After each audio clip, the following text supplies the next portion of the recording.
India news सबसे पहले देश आपके साथ मैं रचना बंसल। पिछले दिनों जब बांग्लादेश में सत्ता परिवर्तन हुआ यानी कि तख्ता पलट हुआ, उसके बाद ये उम्मीद थी कहीं ना कहीं कि मोहम्मद यूनुस शायद हालात को कंट्रोल कराएंगे, हिंदुओं पर हो रहे हमले खत्म हो जाएंगे, लेकिन ऐसा कुछ भी नहीं हुआ। और इसीलिए हम कह रहे हैं बांग्लादेश में हालात आउट ऑफ कंट्रोल तो है ही, और कठपुतली बन गए हैं अब मोहम्मद यूनुस कुछ कट्टरपंथी मौलानाओं की, क्योंकि बांग्लादेश में हिंदू नेता पर देशद्रोह का आरोप भी लगा, हिंदू फैमिलीज पर लगातार अत्याचार हो रहा है, टारगेट हमले हो रहे हैं, और इन सबके बीच में ही चिन्मय कृष्णदास को पुलिस ने कर लिया है गिरफ्तार। देशद्रोह के आरोप में यह गिरफ्तारी चिन्मय कृष्णदास की हुई है। बांग्लादेश के राष्ट्रीय ध्वज के अपमान में यह गिरफ्तारी हुई है। विरोध प्रदर्शन कर रहे हिंदुओं पर लाठीचार्ज किया गया। हिंदुओं की आवाज को उठाने का काम चिन्मय कृष्णदास करते हैं, और ऐसे में बांग्लादेश में इन बवाल की स्थितियों में देशद्रोह का आरोप लगाकर चिन्मय दास को गिरफ्तार कर लिया गया है। और इस गिरफ्तारी के बाद जाहिर सी बात है कि जो हिंदू धर्म से जुड़े हुए लोग हैं वो आहत भी महसूस कर रहे हैं, वो गुस्से में भी हैं और सड़कों पर आ भी गए हैं। अब सवाल ये कि क्या हिंदुओं पर हो रहे अत्याचार ऐसे ही बढ़ते रहेंगे? क्या हिंदुओं को बांग्लादेश अब छोड़ना पड़ जाएगा? छोड़ेंगे तो जाएंगे कहाँ?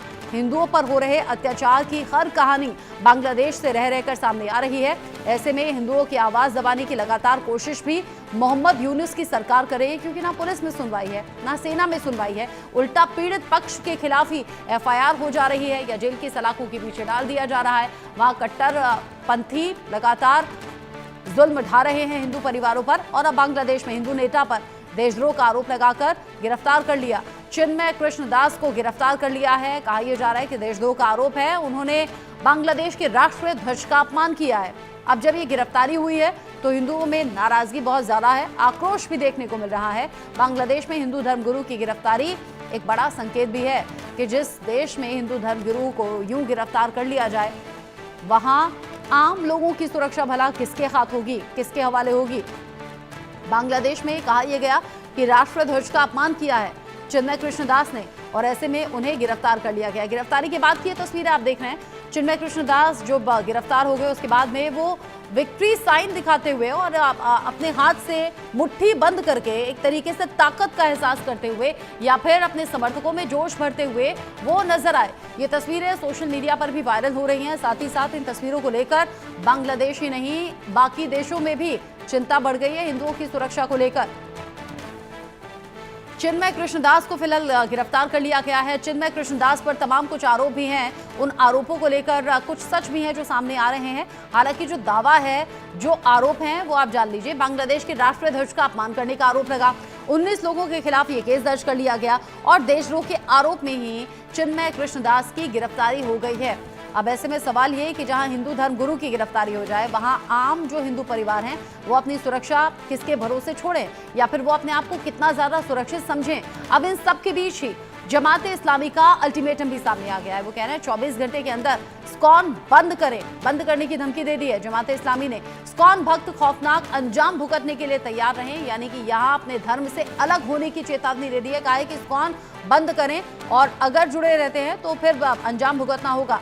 सोनाली में इस्कॉन का बोर्ड पहले ही हटा चुका है जमाते इस्लामी, और अब ये सीधे चेतावनी हिंदू लोगों को दे दी गई है कि यहाँ अगर आप इस्कॉन को बंद नहीं करते हैं तो फिर अंजाम भुगतने के लिए तैयार रहिए।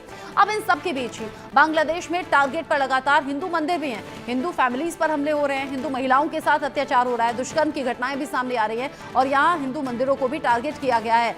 फिरंगी बाजार जहां पर लोकनाथ मंदिर है, मनसा माता मंदिर है, वहां तोड़फोड़ हुई है। साथ ही साथ हजारी लेन जहां काली माता मंदिर है, वहां भी तोड़फोड़ की खबर है।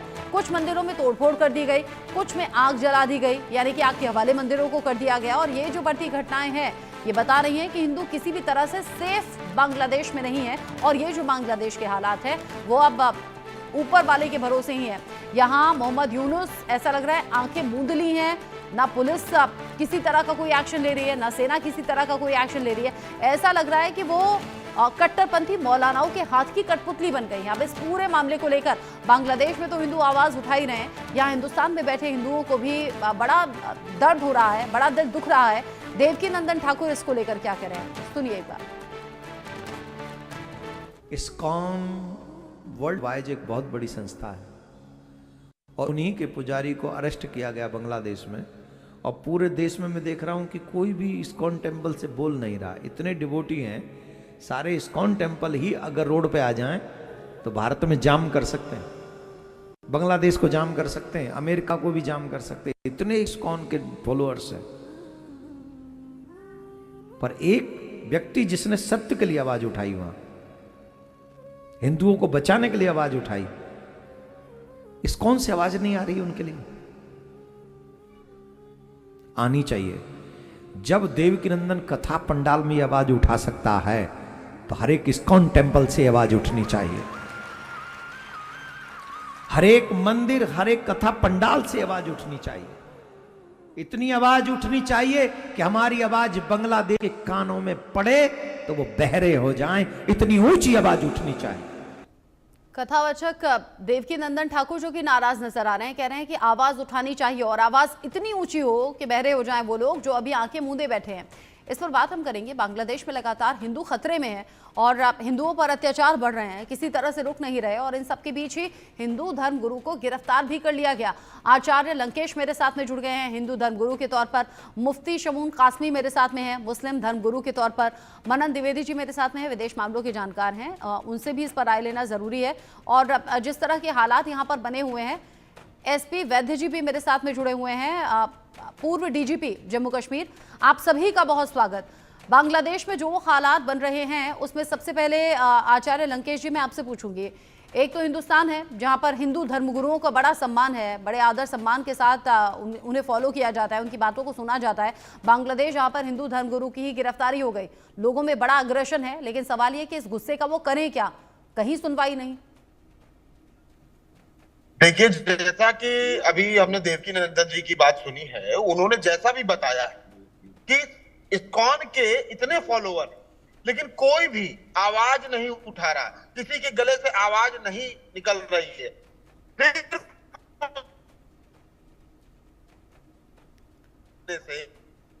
से सनातनी नहीं हो जाता। आप ये समझिए निश्चित तौर पर जो अपने आप को तथाकथित हिंदू कहते हैं, सनातनी कहते हैं, ये सब नपुंसक हो चुके हैं। 1% की भी इनके शरीर में दम नहीं है, गले से आवाज नहीं निकल रही है, वो सिर्फ अपना कमाने और खाने में लगे हुए हैं। आपको अपने धर्म की चिंता नहीं है और आप धर्म के ठेकेदार बन के बैठे हुए हैं। आपने हाथों में चूड़ियां पहन रखी है। आप सड़क पर आइए, आवाज उठाइए और कहिए, कोई कुछ नहीं बोलता। आज हम भी लोग कहीं जा रहे हैं, लखनऊ जा रहे हैं, वहां पर भी धरना प्रदर्शन आदि इत्यादि चीजें करेंगे, लेकिन आप लोगों में कहीं 1% भी धर्म के लिए नहीं बचा। सिर्फ मंदिरों से इतनी आवाज है कि धर्म की जय हो, अधर्म का नाश हो, उसके आगे कोई कुछ नहीं बोलता, सबके मुंह सिले हुए हैं। और यदि यही रहा तो आप ये समझिए आपने आवाज उठाई क्या? हानि होना निश्चित तौर पे तय है। आपने आवाज उठाई क्या? जी बिल्कुल, मैंने कई बार अपनी आवाज उठाई है। कई जगह जाकर के मैंने बहुत सारी चीजें प्रयास किए हैं। कई बार मुझे हाउस अरेस्ट भी किया गया, 2-3 बार मैंने पुतले दहन करने का प्रयास किया गया, तो मुझे थाने में भी बिठाया गया। बहुत सारी चीजें हुई हैं। ठीक है, आप कह रहे हैं कि यहाँ जो हिंदू धर्म से जुड़े हुए हैं या फिर जो इस्कॉन फॉलोअर्स हैं वो खुलकर सड़कों पर आए और इस बात का विरोध करें। ठीक है, ठीक है, ठीक है, ठीक है। आप कह रहे हैं कि हिंदू इतनी बड़ी संख्या में है और ऐसा लगता है कि आंखें मूंद ली हैं उन्होंने भी। अब इसे टेक्निकली समझ लेते हैं। एसपी वैद्य जी, हमने बांग्लादेश में वो तस्वीरें भी देखी जहां पर सड़कों पर आकर लोगों ने धार्मिक नारे लगाए, अपने धर्म के खिलाफ चल रही चीजों को लेकर उन्होंने आवाज उठाई, अपने अधिकारों के लिए आवाज उठाई, लेकिन फिर नतीजा यही हुआ कि उन पर जुल्म हुए, ज्यादती हुए, हमले हुए, उन्हें टारगेट किया गया और फिर नतीजा किसी से छिपा नहीं, आज हिंदू वहां डर कर जी रहे हैं। क्या टेक्निकली यही एक रास्ता है इन सब चीजों से बचने के लिए? देखिए, अगर आप हमारा लेटर पढ़ें जो हमने प्रधानमंत्री जी से रिक्वेस्ट की है, उसमें 4-5 पॉइंट हमने लिखे हैं। एक, बांग्लादेश के खिलाफ भारत को सबसे पहले आगे आकर कदम लेने पड़ेंगे, जो इसका बाइकाट करना चाहिए ट्रेड के हिसाब से। बहुत सारी चीजों पर बांग्लादेश भारत पर डिपेंड करता है, चाहे वो अनाज हो, बिजली हो, बहुत सारी चीजें, मैं कितनी गिनूंगा। तो बांग्लादेश को पहले तो भारत दुनिया को रिक्वेस्ट करने से पहले खुद ये कदम उठाए। दूसरा, एक क्लियर मैसेज इंटरनेशनल फोरम में जाना चाहिए, यूएन हो, इंटरनेशनल ह्यूमन राइट कमीशन हो। भारत आज हमारे प्रधानमंत्री सिर्फ देश के नेता नहीं है, पूरी दुनिया के नेता हैं, उनकी आवाज सुनी जाती है, वो अगर कुछ बोलते हैं सुनी जाती है। मैं समझता हूं उनको भारत को इसमें स्टैंड लेना चाहिए। और इस तरह से प्रताड़ित किया जा रहा है हिंदू धर्म के लोगों को, जिनकी संख्या लगभग 1.5 करोड़ है, वो पीसफुली प्रोटेस्ट नहीं कर सकते। उनकी औरतों के साथ बेहुरमती की जा रही है, उन मंदिरों को तोड़ा जा रहा है, उनके लोगों को, उनकी प्रॉपर्टीज को लूटा जा रहा है, जबरदस्ती उनको रिजाइन किया जा रहा है। अगर इकट्ठे होते हैं अपने तीन चार रिक्वेस्ट लेकर गवर्नमेंट के सामने, तो उनके जो उनको इकट्ठा करने की कोशिश कर रहे थे, जो धर्म गुरु हैं इस्कॉन के, उनको आप झूठे केस में अरेस्ट कर लेते हो कि ये सेडिशन का केस फाइल किया जाता है उनके खिलाफ। वो कोई टेररिस्ट हैं? जो वहां टेररिस्ट हैं वो सड़कों पर घूम रहे हैं। जो HUT के लोग हैं वो एक इंटरनेशनली रिकॉग्नाइज्ड टेररिस्ट ऑर्गेनाइजेशन है, वो सड़कों पर उनका इस वक्त राज है। पुलिस और आर्मी सिर्फ तमाशा देख रही है। तो मेरे हिसाब से ये सब बांग्लादेश के लिए अच्छा नहीं है, पूरे रीजन के लिए अच्छा नहीं है। कल को इसकी रिपरकशन भारत में हो जाए, इसकी रिपरकशन दूसरे देशों में हो जाए, तो क्या बनेगा? इस्कॉन को टेररिस्ट ऑर्गेनाइजेशन डिक्लेयर करना कितनी गलत बात है। सैकड़ों मुल्कों में इस्कॉन की ऑर्गेनाइजेशन है जो सिर्फ भगवान कृष्ण की लव का मैसेज, प्यार का मैसेज देती है। उसको आप और कई बार क्या होता है ना SP वैद्य जी, आपने बिल्कुल ठीक कही है बातें, और कई बार क्या होता है ना, जब वो सोशल मीडिया पर तस्वीरें सामने आती हैं या फिर टेलीविजन स्क्रीन के जरिए सामने आती हैं कि फला देश में इस धर्म से जुड़े हुए लोगों पर अत्याचार हो रहा है, तो जो देखने वाले बाकी देश होते हैं वहां भी इसका असर दिखाई देता है। सपोज वहां हिंदुओं पर मुसलमान हमला कर रहे हैं और अब यहाँ बैठे हुए लोग अगर उसे देखें तो यहाँ भी सांप्रदायिक सौहार्द बिगड़ता है। यहाँ भी लोग सोचते हैं कि वहां हमारे भाइयों को निशाना बनाया जा रहा है, आज इसका बदला हम यहाँ ले लेते हैं। ये सब कुछ होता है ना मुफ्ती शमून कासमी जी? जी नहीं, मैं सबसे पहले तो बांग्लादेश की आर्मी और वहाँ के जो हुक्मरान हैं उनसे आग्रह करना चाहता हूँ और इस कृत्य की निंदा करता हूँ कि ये किसी भी रिलीजन की ये सीख नहीं हो सकती कि दूसरे रिलीजन के लीडर्स पर या उनके फॉलोअर्स को आप देशद्रोही कह दें। ये मैं समझता हूँ ये लोकतांत्रिक व्यवस्था के और इंसानियत के खिलाफ है। मैं आपको बताना चाहता हूँ कि 2005 में इसी तरह से कांग्रेस के कार्यकाल के अंदर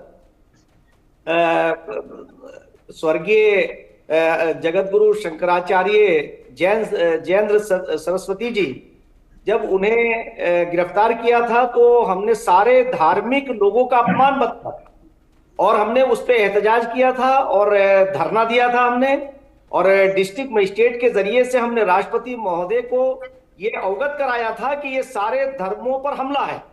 मैं आज फिर ये बात कहना चाहता हूं कि बांग्लादेश की सरकार का हमला सिर्फ एक धर्म गुरु पर नहीं है, एक धर्म पर नहीं है, सारे धर्मों का अपमान है। धर्म इंसानियत की सीख देते हैं, करुणा और प्यार की बात करते हैं, उनका किसी राष्ट्रद्रोह से कोई रिश्ता नहीं हो सकता। और इस्कॉन तो एक ऐसा मिशन है जो भारत से लेकर के पूरी दुनिया के अंदर शांति की बात करता है।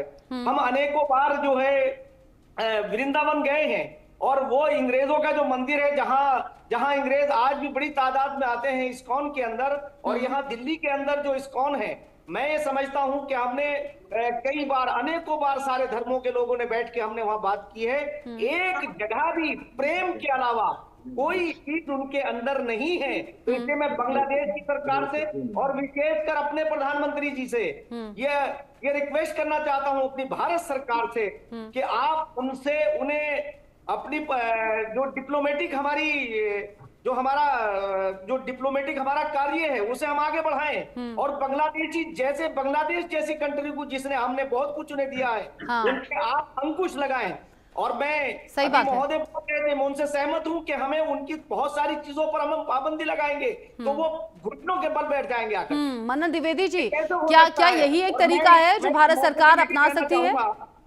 मैं इस मौके पे एक बस 5 सेकंड में एक बात कहना चाहूंगा कि ये इस्लाम की या किसी धर्म की सीख नहीं हो सकती। कोई धर्म ये तो इस्लाम को बदनाम कर रहे हैं। हाँ, इसलिए भी एकदम सही बात है, इंटरनेशनल लेवल पर भी एकदम सही बात है। कार्रवाई होनी कोई चाहिए। भी धर्म हो, उससे बस मुट्ठी भर कुछ लोग होते हैं जो माहौल को और उस धर्म को खराब करने की कोशिश या इमेज को डेंट करने की कोशिश करते हैं, क्योंकि हर धर्म में हर तरह के लोग होते हैं, ये मैं खुद भी मानती हूँ। लेकिन हाँ, जो बांग्लादेश से तस्वीरें सामने आ रही हैं वो हिंदुओं पर अत्याचार की हैं और सीधे तौर पर वहां अत्याचार किया जा रहा है कुछ कट्टरपंथी मौलानाओं के कहने के बाद, जिसमें कहा जा रहा है पकड़ो काट दो, इस तरह से उकसाया जा रहा है वहां पर लोगों को और जुल्म झेल रहे हैं वहां पर हिंदू फैमिलीज, हिंदू परिवार। मनन द्विवेदी जी, क्या यही एक रास्ता है भारत सरकार के पास जिसका जिक्र अभी मुफ्ती शमूल कासमी जी ने किया? जी, मैं यहाँ पर ये कहना चाहूंगा कि ये बहुत जरूरी बात है कि रीजन की पीस और स्टेबिलिटी के लिए और ग्लोबल स्टेबिलिटी के लिए यूनाइटेड नेशंस में जाकर मोदी जी को बात करनी चाहिए, आवाज उठानी चाहिए। पर हमको, मैं ब्रीफली यहाँ पर ये कहना चाहूंगा क्योंकि मुझे पता है समय कम है, अगर हम पिछले 20-25 वर्ष के बांग्लादेश के पॉलिटिकल कल्चर के इतिहास को देखें तो हम वहां पाएंगे कि 2006 में हिफाजत इस्लाम का वहां पर गठन हुआ, 2007 में विमेन डेवलपमेंट ड्राफ्ट लाया गया जिसमें लेकर सरकार और इस्लामिक फंडामेंटलिस्ट लोगों के बीच में विमेन इनहेरिटेंस को लेकर काफी बवाल हुआ, आगजनी हुई और कई आर्सन की घटनाएं हुई और हम आगे इन चीजों को देखें कौमिल्ला में हुआ। पर तो मैं ये कहना चाहूंगा कि अवामी लीग ने, शेख हसीना ने पूरा प्रयत्न किया, पर हमको इतिहास को भी नहीं भूलना चाहिए। 2017 में हिफाजत इस्लाम ने भी ये बात कही कि उन्होंने ऑनर किया शेख हसीना को, तो कहीं ना कहीं ये on end of strategy Bangladeshi सरकारों की रही है कि वो एक हाथ से तो वहां की के कट्टरपंथ को अपीज करते हैं और दूसरे हाथ से विश्व में सेकुलर होने का दावा करते हैं। तो एक बात ये, सेक्युलर होने का दावा अब तो हवा साबित हो गया, क्योंकि अटॉर्नी जनरल तो वहां खुद कह रहे हैं कि 90% तो मुस्लिम आबादी है, तो यहाँ पर ये सेक्युलरिज्म शब्द ही हट जाना चाहिए संविधान से। मनन जी, हाँ, मैं यहाँ पर ये कहना चाहूंगा कि धीरे धीरे इस्लामिक फंडामेंटलिज्म वहां पे डोमिनेंट हो रहा है और जो डीप इस्लामिक स्टेट अमेरिका के साथ मिलके वहां मोहम्मद यूनुस आए हैं, वो पूरी तरीके से जो वहां के रिबेलियस जो स्टूडेंट्स हैं, जो वहां के शोधकर्ता हैं, जो उनके छात्र हैं, उनके साथ मिलकर वो वहां पर आगजनी की घटनाएं हो रही हैं और इसको कंट्रोल नहीं कर पा रहे हैं। और कंट्रोल अगर नहीं होगा तो दिक्कतें और ज्यादा बढ़ जाएंगी। इसको लेकर विरोध हम लोग जरूर जता रहे हैं, लेकिन ये विरोध सिर्फ इतना काफी नहीं। यहाँ हाँ, ठीक है, हाँ, एक बड़ी खबर है, बांग्लादेश में हिंदुओं के खिलाफ युद्ध जैसा माहौल हो गया है। बांग्लादेश में हिंदुओं के साथ बर्बरता की सारी हदें पार हो रही हैं। कट्टरपंथियों को पुलिस आर्मी का साथ मिल रहा है। बांग्लादेश में हजारी लेन का काली मंदिर तोड़ दिया गया, हजारी लेन के शिव मंदिर को तोड़ दिया गया, चटगांव में मनसा माता मंदिर को जला दिया गया है। हिंदुओं पर अत्याचार हो रहा है, लोगों पर अत्याचार हो रहा है, उनके धार्मिक स्थल को तोड़ा जा रहा है, आग जलाई जा रही है। ऐसे में बांग्लादेश में हिंदुओं पर लगातार हो रहा है टारगेट अटैक। हिंदू को पकड़ो काट दो, ये नारेबाजी जगह जगह हो रही है, रैली निकाली जा रही है, हिंदुओं को धमकी दी जा रही है, तकरीरों से हिंदुओं के खिलाफ भड़का रहे हैं मौलाना। ऐसे मौलानाओं पर कंट्रोल होगा कैसे, लंकेश जी? भारत सरकार को बल का प्रयोग करना चाहिए, शक्ति का प्रयोग करना चाहिए। अब किसी से बातचीत करके कोई लाभ नहीं होगा, पूर्णतः बल प्रयोग करें और जो सनातन धर्म के ठेकेदार बन के बैठे हुए हैं ठीक है, सिर्फ अपनी जेब में भर रहे हैं। ठीक है, आप कह रहे हैं भारत सरकार सिर्फ बोले नहीं, सिर्फ बात नहीं करे, बल्कि कुछ जरूरी एक्शन भी ले। एसपी वैद्य जी, क्या वाकई भारत सरकार कोई एक्शन ले सकती है? मींस क्या टेक्निकली ये पॉसिबल है?